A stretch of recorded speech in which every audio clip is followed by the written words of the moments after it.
Amém. Cumprimento a amada igreja com a paz de Cristo. Peço que os amados, por gentileza, abram suas Bíblias em Atos dos Apóstolos, capítulo 6, o versículo 7 apenas. Atos dos Apóstolos, capítulo 6, versículo 7. Vai estar sendo projetado na tela.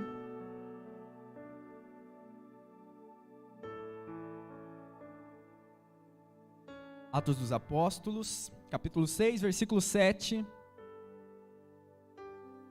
Nos diz o seguinte: crescia a palavra de Deus e, em Jerusalém, se multiplicava o número dos discípulos. Também muitíssimos sacerdotes obedeciam à fé.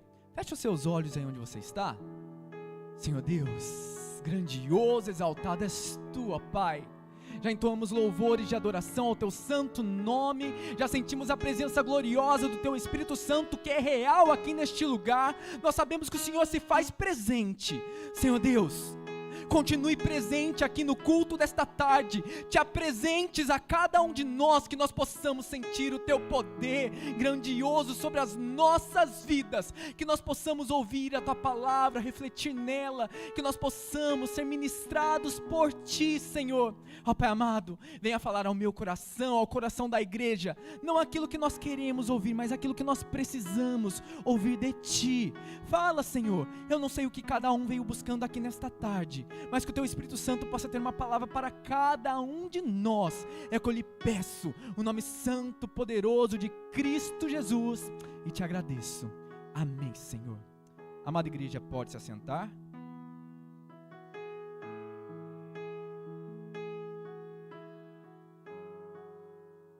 Estamos dando continuidade à nossa série de mensagens do mês, que tem por tema geral multiplicação. É o tema geral da série, essa é a segunda mensagem do mês. O tema de hoje é multiplicando amigos. É sobre isso que nós já falamos hoje de manhã e vamos estar falando agora de tarde. Pais, pessoal que nos acompanham em casa, muito bem-vindos. Que nós possamos aprender um pouquinho mais da palavra de Deus. E é maravilhoso ter amigos, não é, irmãos? É um prazer enorme, um prazer imenso ter amigos. Fazer novos amigos é sempre bom, porém não é fácil.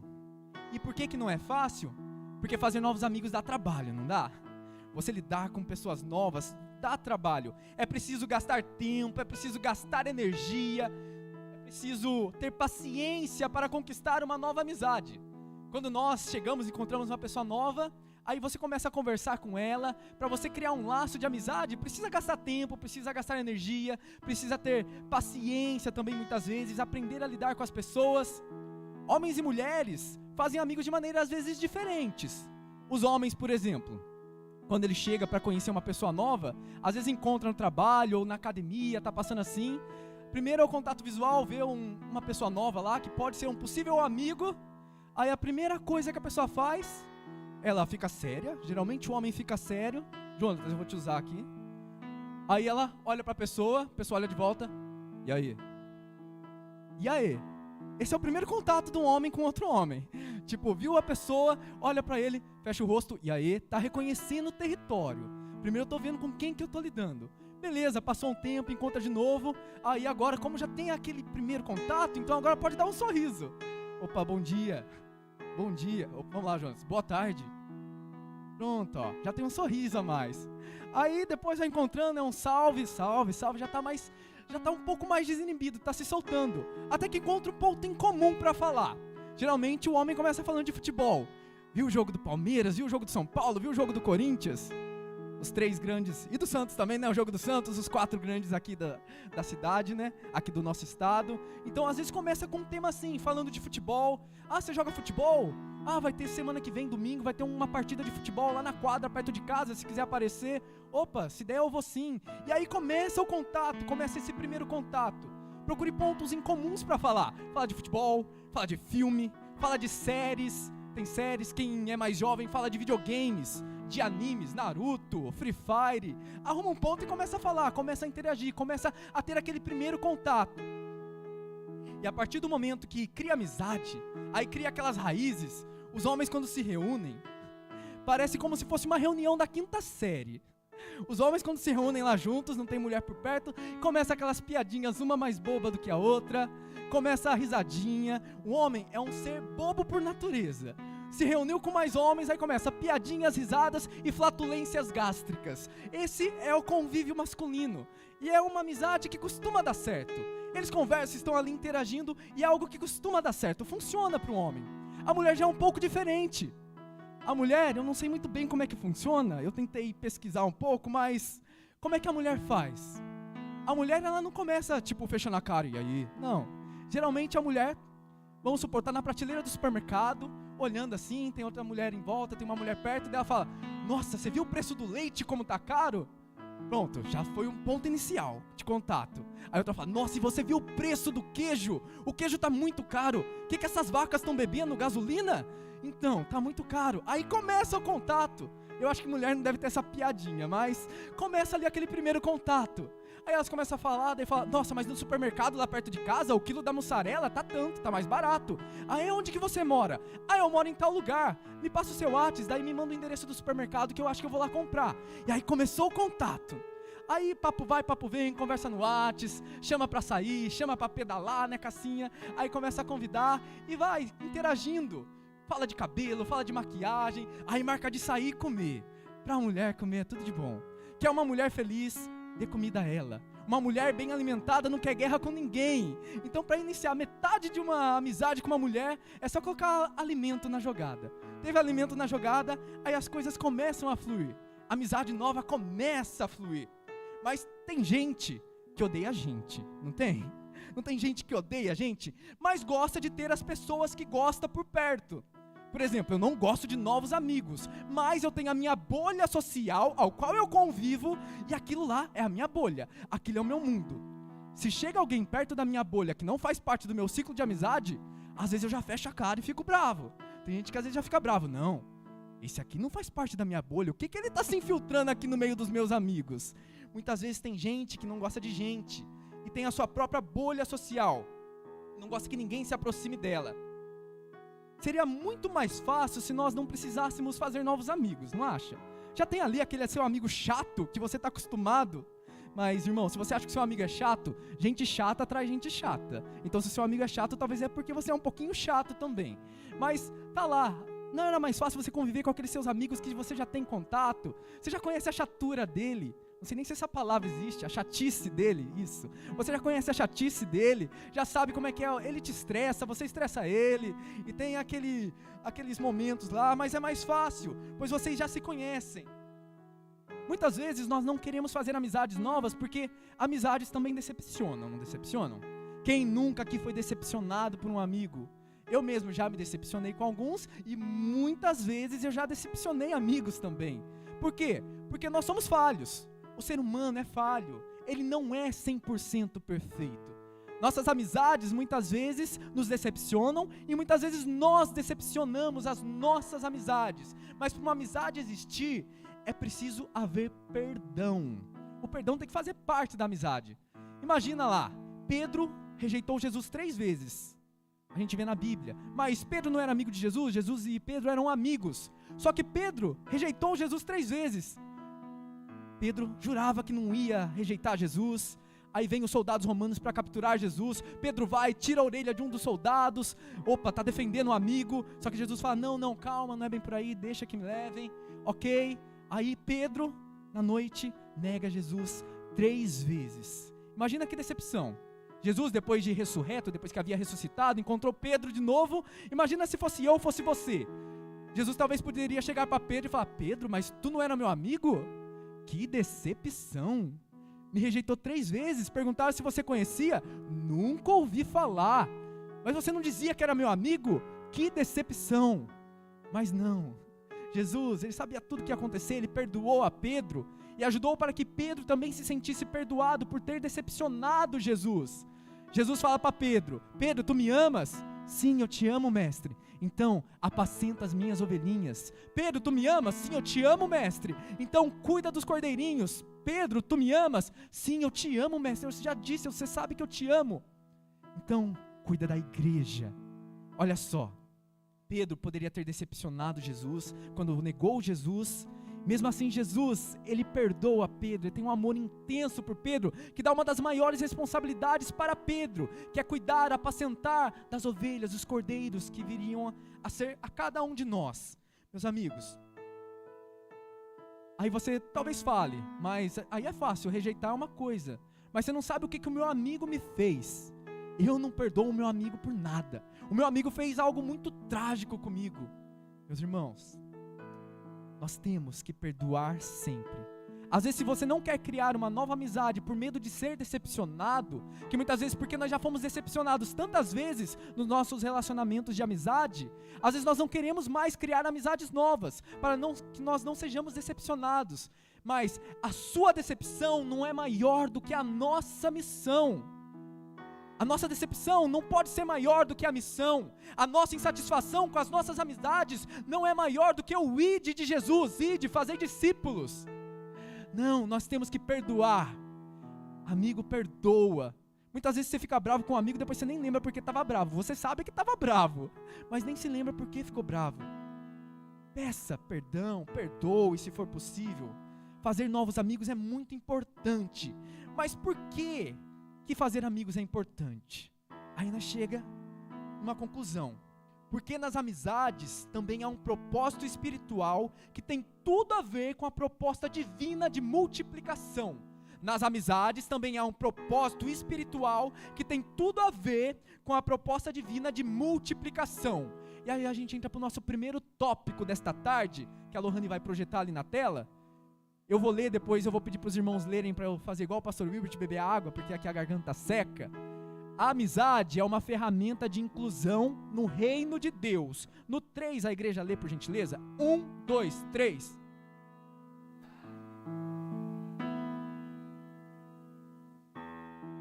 Nossa, ficou ruim, irmãos. Dá para ficar melhor. Dá para ficar melhor. A amizade é uma ferramenta de inclusão no reino de Deus. No 3, bem forte. 1, 2, 3.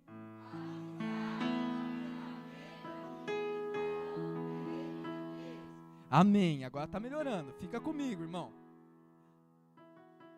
Alguma vez você já se sentiu excluído? Quem nunca foi num casamento que não conhecia muitas pessoas e aí sentou na mesa lá, isolado? Não é triste? Não é ruim ser desprezado? Ser desprezado é algo terrível. Nossa, é muito chato ser desprezado.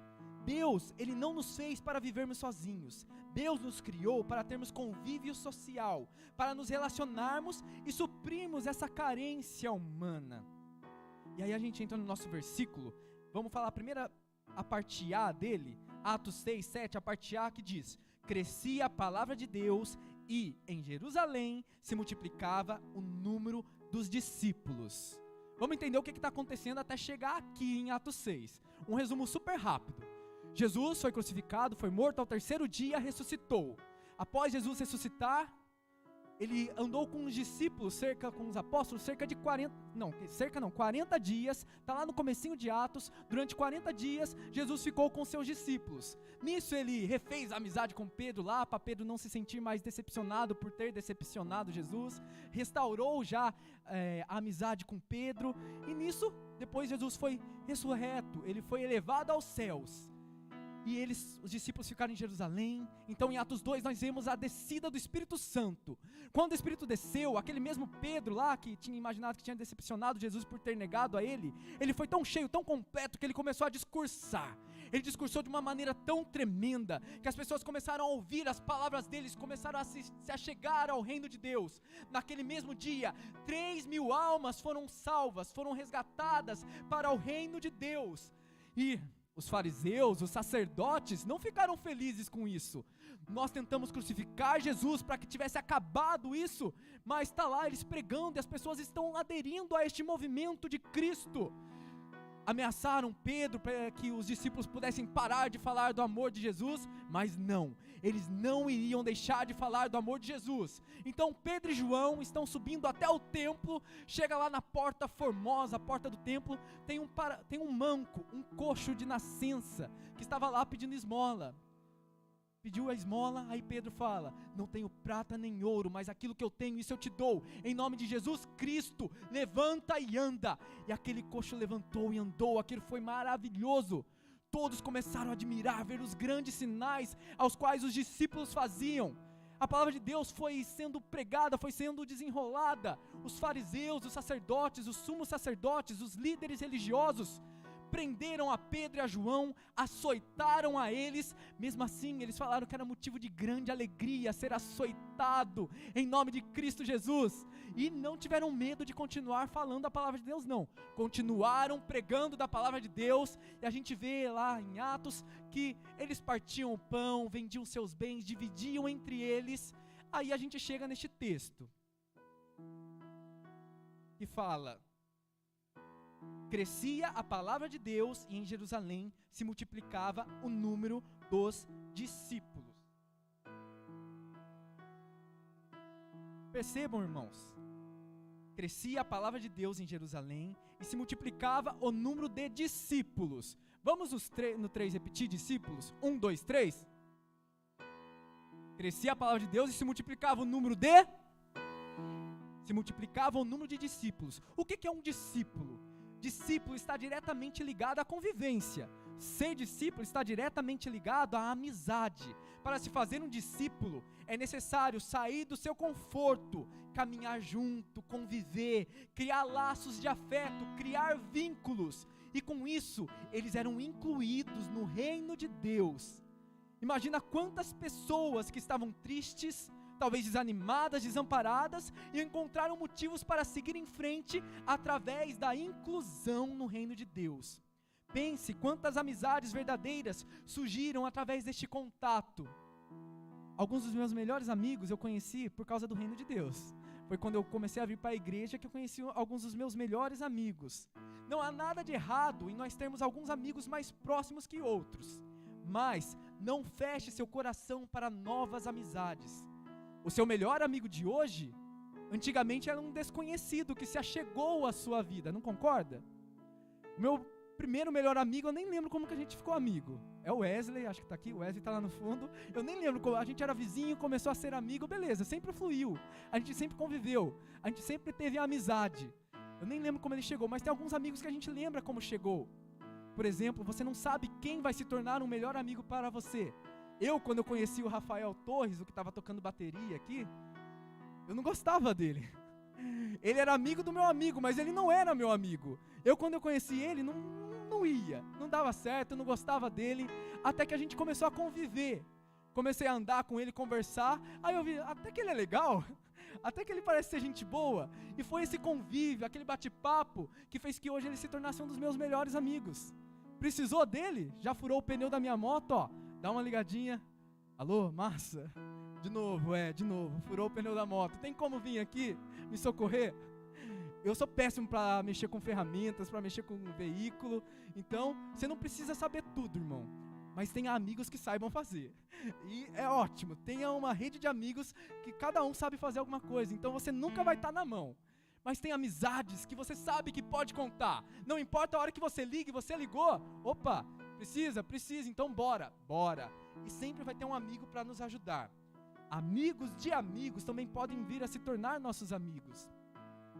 Dê uma chance, faça novas amizades, converse com um amigo dos seus amigos. E o texto fala, crescia a palavra de Deus e em Jerusalém se multiplicava o número dos discípulos. Crescia a palavra de Deus e em Jerusalém se multiplicava o número de discípulos. Aonde é que os discípulos viviam, irmãos? Crescia a palavra de Deus e em Jerusalém se multiplicava o número de discípulos. Onde é que os discípulos viviam? Jerusalém. Aonde é que se multiplicava o número de discípulos? Os apóstolos de Cristo viviam lá primeiramente em Jerusalém. E aonde é que o número dos seguidores, dos discípulos de Cristo mais se multiplicava? Lá em, justamente, Jerusalém. O que eu aprendo com isso, meus irmãos? Tem pessoas no lugar onde você vive, no lugar onde você trabalha, tem pessoas no lugar onde você estuda, que pode ser um futuro discípulo de Jesus. Tem pessoas lá na sua escola, na sua faculdade, que é um amigo em potencial, para você incluir ele no reino de Deus. Eu aprendo que em Jerusalém eles viviam, em Jerusalém eles pregavam, em Jerusalém eles falavam do amor de Jesus. Tem pessoas lá do nosso trabalho, tem pessoas do nosso convívio social, tem pessoas lá onde a gente vive, onde a gente mais está, que é um futuro discípulo de Jesus. Olha só que maravilhoso. Abra o seu coração para a voz do Espírito Santo, abra o seu coração para novos amigos. É difícil fazer novos amigos? Pode ser, dá trabalho, mas vale a pena, com toda certeza vale a pena. Sua vida será instrumento de Deus para resgatar ao menos uma alma do inferno e levá-la para a luz gloriosa do reino de Deus. Busque novas amizades, não fique parado. Você ainda vai se tornar impactante para uma vida. Às vezes você nem quer isso, você nem quer se tornar marcante para alguém, mas através da sua amizade, através da sua vida, você pode causar impacto na vida de outras pessoas, na vida de futuros amigos. Irmãos, abra o seu coração para novas amizades.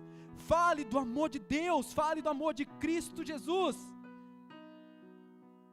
O tópico 2 nos diz o seguinte, passa aí, Lohane, por gentileza. Tópico 2. A amizade é uma ferramenta de transformação espiritual. No 3, por gentileza, irmãos. 1, 2, 3.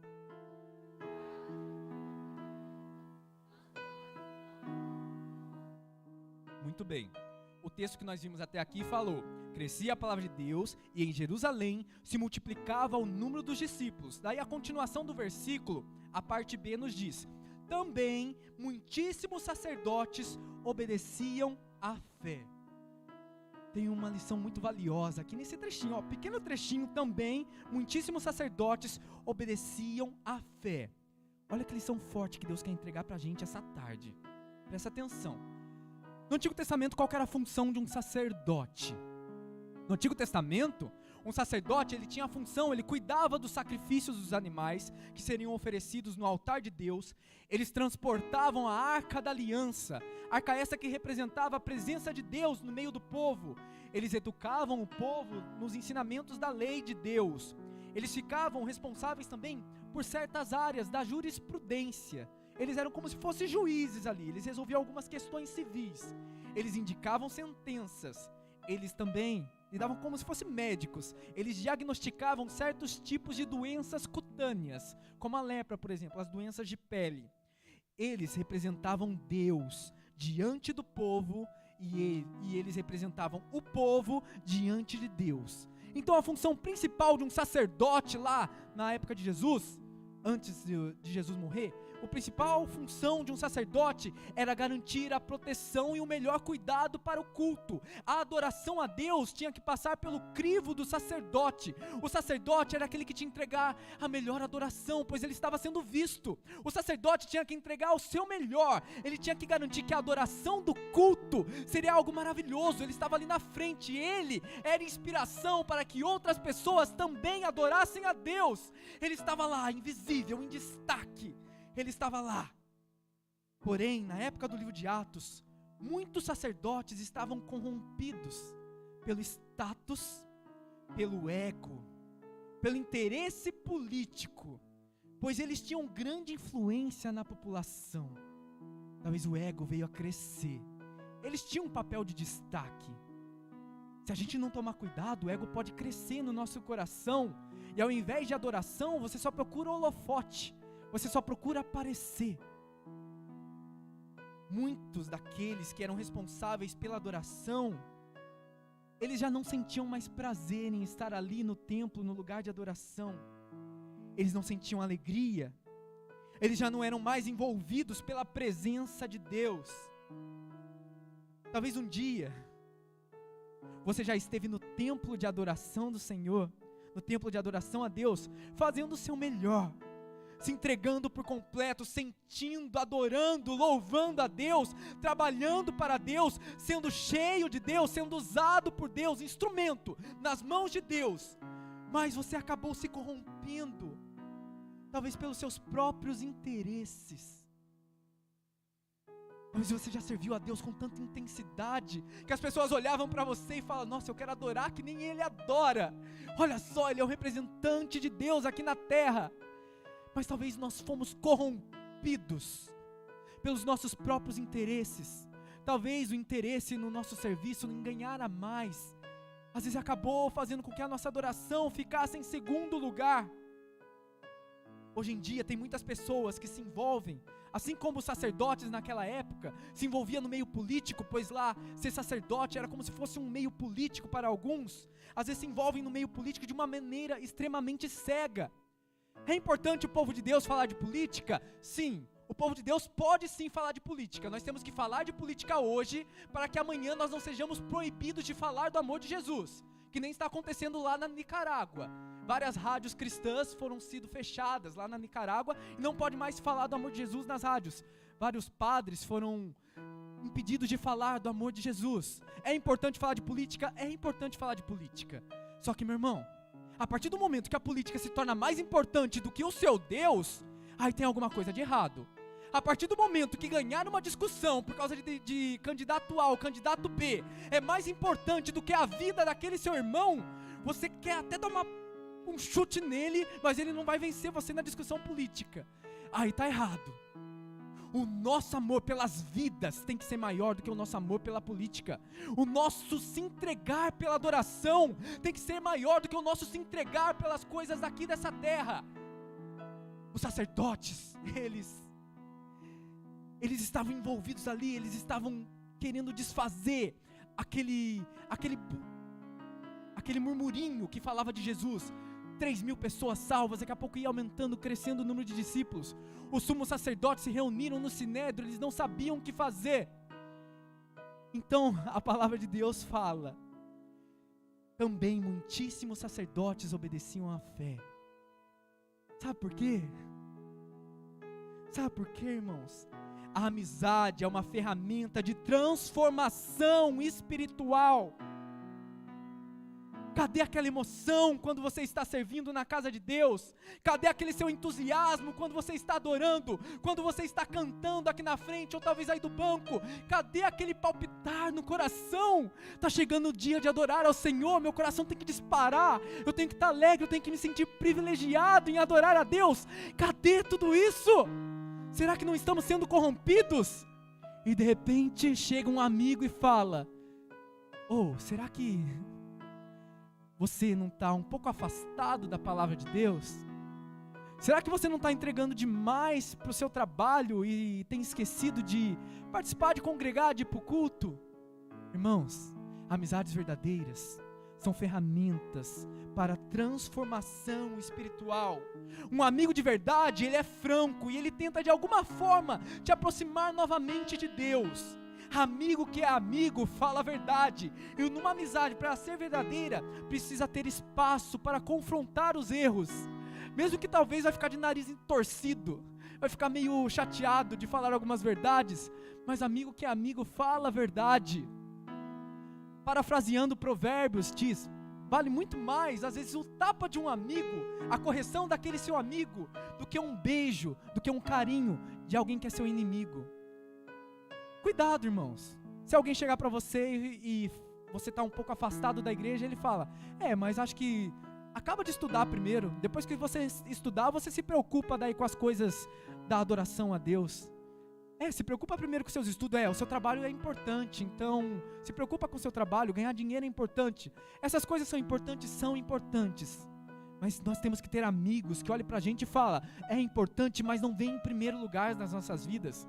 Tudo isso é passageiro, tudo isso vai ficar aqui. O que tem que vir em primeiro lugar nas nossas vidas é a nossa adoração. E um amigo de verdade que fala isso pra você, mesmo que você fique de nariz torcido, mas você reflete, você acaba pensando e refletindo e fala: eu acho que eu não estou tão certo assim. Quer saber de uma coisa muito importante, meu irmão? Talvez você se choque, mas eu vou te falar algo que talvez você não saiba. Por incrível que pareça, às vezes você está errado. É difícil, não é, ouvir isso? É difícil ouvir falar que a gente está errado. Você não é o rei da razão, eu não sou o rei da razão. Muitas vezes o Luriel, a gente trabalha junto, muitas vezes ele me corrige. Às vezes eu acho que eu estou certo, mas daí eu percebo que eu não estou tão certo. Algumas vezes eu não estou certo. Isso é importantíssimo, porque isso vai moldando a gente, vai nos ajudando a permanecer humildes. Então é bom ter amigo do seu lado que fala, opa, não é bem por aí. É importante ter amigos que relembrem como que era viver a adoração verdadeira de Deus. Muitíssimos sacerdotes obedeciam à fé. Vários sacerdotes passaram a se tornar cristãos. Eles arriscaram perder o seu lugar no templo, seu status na sociedade, porque Cristo passou a fazer parte das suas vidas. Um sacerdote, quando aceita Cristo, praticamente perde a sua função, se você for ver. Por quê? O sacerdote é o quê? Ele representava Deus para o povo e ele representava o povo para Deus. Quando se torna cristão, não precisa mais de intermédio. O nosso principal intermédio, o nosso único intermédio é Jesus Cristo. Pois há um só intercessor entre Deus e os homens, Jesus Cristo homem. A partir do momento que o sacerdote aceitava Jesus Cristo na sua vida, então ele praticamente estava falando, eu abro mão do meu status. Eu não vou ser mais intercessor entre os homens perante Deus. Eles não vão mais olhar para mim daquela forma. Mas sabe de uma coisa? Vale a pena. Vale a pena que eu diminua e que o meu Cristo Jesus cresça. Que Deus apareça na minha vida. Hoje em dia não tem mais sacerdote. Nós todos somos sacerdotes. A palavra de Deus fala, vós sois geração eleita, o povo escolhido, nação santa, sacerdócio real. Nós somos sacerdotes de Deus hoje em dia. Mas será que Cristo Jesus, Ele tem estado em nossas vidas? Aonde Jesus entra num sacerdócio, Ele é exclusivo. É Ele quem tem que aparecer. Nós temos que diminuir e Cristo tem que aparecer. Talvez você pode até vir para a igreja por causa da amizade. Talvez você possa participar de um pequeno grupo por causa da amizade. Eu vim aqui congregar por causa de amigos, confesso. Vir por causa de amigos, tudo bem. Mas quando a gente conhece a Cristo, a gente não depende dos amigos para ficar. A gente faz um novo melhor amigo. Eu vim por causa dos amigos, mas eu permaneço aqui por causa de Cristo Jesus. Esse tem que ser o nosso foco. Pois talvez o seu amigo vai deixar de congregar, aquele amigo que era fiel com você, que cantava do seu lado, que tocava ali com você, talvez ele vai deixar de congregar, mas o seu amigo não é a sua base. A sua base é Cristo Jesus. Ele é o nosso melhor amigo, não tem nada, ninguém melhor do que Ele. Tem amigos sim na sua vida, mas que Cristo Jesus seja o seu melhor amigo, e que você possa ser usado para corrigir os seus amigos, apontar os erros dele, mas não jogando na cara, e sim com amor, com carinho, assim como Cristo fazia. Se ele não te ouvir, ora por ele, intercede por ele, peça por ele, mas não desista dos seus amigos, não desista. Deus é maravilhoso em nossas vidas. A amizade exige diálogo, a amizade exige respeito, a amizade exige perdão. É maravilhoso ter amigos. A verdadeira amizade, ela é uma ferramenta de trazer novas pessoas para o reino de Deus. A verdadeira amizade é uma ferramenta que transforma espiritualmente a vida das pessoas. Que nós possamos ser usados, que nós possamos ser entregues a Cristo Jesus. Vamos ficar de pé por gentileza? O meu horário, acabei de olhar ali, 31 minutos, então estou à conta. O grupo de louvor se prepara aqui. Deus é maravilhoso. Ter amigos é maravilhoso. Sentir-se abraçado, sentir-se querido é muito precioso. No vídeo da série, uma frase lá no finalzinho, quando aparece a diaconisa Cássia, ela adorando, eu falo o seguinte, na narração falo o seguinte, que todos sintam a presença gloriosa de Deus em sua vida. Aí cabe uma reflexão, as pessoas têm sentido a presença gloriosa de Deus na minha vida?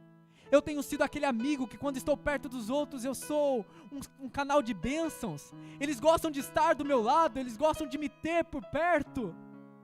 Eu transmito paz, transmito alegria, as pessoas gostam de me ter por perto? Será que Cristo Jesus está sendo apresentado através da minha vida? Será que a presença de Deus está na minha vida? Que nós possamos nos entregar a cada dia para Deus. Neste momento nós vamos orar. Vamos orar por essa mensagem, para que nós possamos amar pessoas, por mais difícil que isso seja. que nós possamos amar e trazer pessoas novas para o reino de Deus, que as nossas decepções caiam por terra, pois a nossa missão é muito maior do que qualquer decepção, e que Cristo Jesus seja o nosso alvo principal, que aquele amor possa queimar em nossos corações. Feche os seus olhos aí onde você está.